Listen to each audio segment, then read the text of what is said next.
అప్పుడే మనకి అది అందుబాటులోకి వస్తుందన్నమాట. తప్పనిసరిగా ఆ వినాయకుడి ఆలయాల్లో ఈ మొక్కలన్నీ కూడా ఉండాలి. అక్కడ వాటిని ఎవరు కూడా ఏమి చేయకూడదు. అక్కడ చూసి మన ఇళ్లలో మన పరిసరాలలో వీటిని పెంచుకుంటూ ఉండాలన్నమాట. సో ఈ పత్రిలో 21 రకాలైనటువంటి ఆకుల్ని వాడాలని చెప్పి మీరు అంటున్నారు కదా, ఏ రకాలు, ఎందుకని 21 దానికి సంబంధించిన చెప్తాను తప్పకుండాను. కరెక్ట్ గా ఈ మాసంలో ఇదేంటంటే ఎండాకాలం నుంచి వానాకాలంకి మనం అడుగుతున్న సమయం అనమాట. చాలా వాతావరణంలో మార్పులు చేర్పులు. ఇప్పుడు మనం ఎండను చూసి వారం 10 రోజులు అవుతుంది. ఒకదాని తర్వాత ఒకటి ఇలాగ అల్పప్రియ ద్రోణులు ఇవన్నీ వస్తూ ఉన్నాయి. ఇటువంటి కాలమాన పరిస్థితుల్లో మన ఆరోగ్యపరంగా మన లోపల శారీరక పరంగా అనేక మార్పులకి లోనవుతూ ఉంటాయి.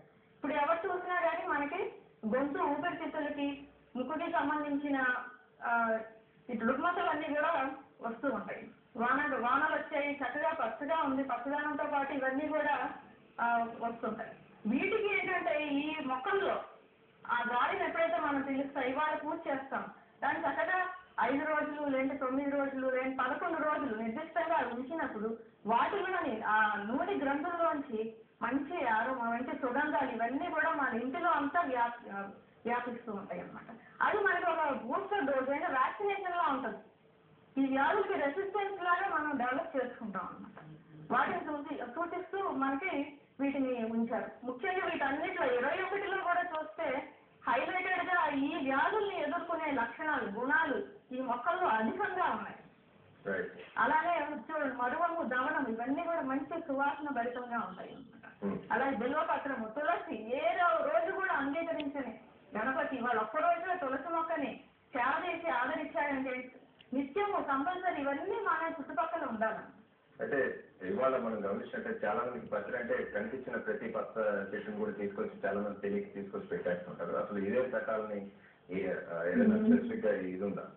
ఉందండి, తప్పకుండా. ఈ మొక్కని ఇవాళ మనము ఈ మంత్రాలని ఎలా అయితే చాలా భక్తిభావంతో మనం ఉచ్చరిస్తూ ఉంటామో అదేవిధంగా ఈ పత్రిని పెట్టారు అంటే దానికి కూడా ఒక నిర్దిష్టమైన సూచన మనకి ఉందన్నమాట.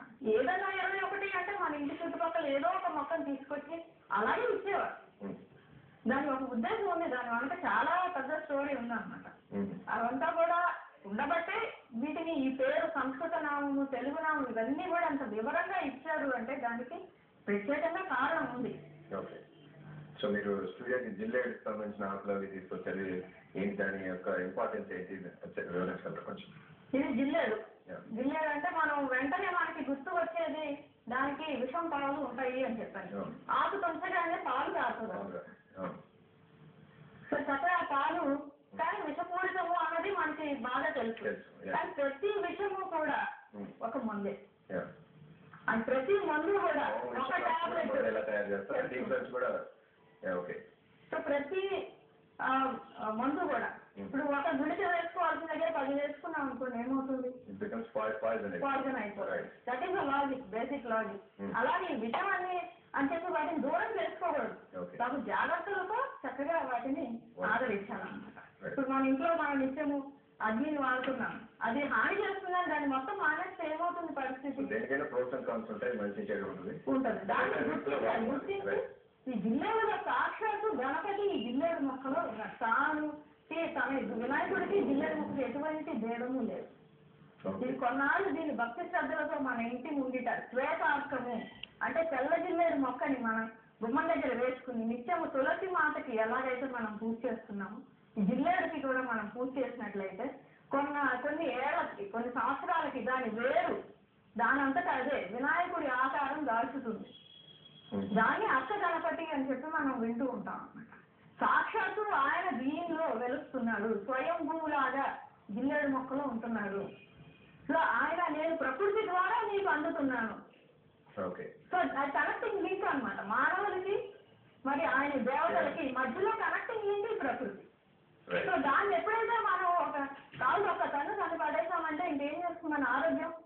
ఉదయం మనం చక్కగా ఉపవాసం ఉండి గుడికి వెళ్ళి పూజ అభిషేకాలు ఇవన్నీ చేసుకోవాల్సిన రోజుల్లో ఇవాళ మరొక చోట ఉపవాసం ఉండి ఇంకొక చోట క్యూలు కడుతున్న పరిస్థితి మనం తెచ్చుకున్నాం.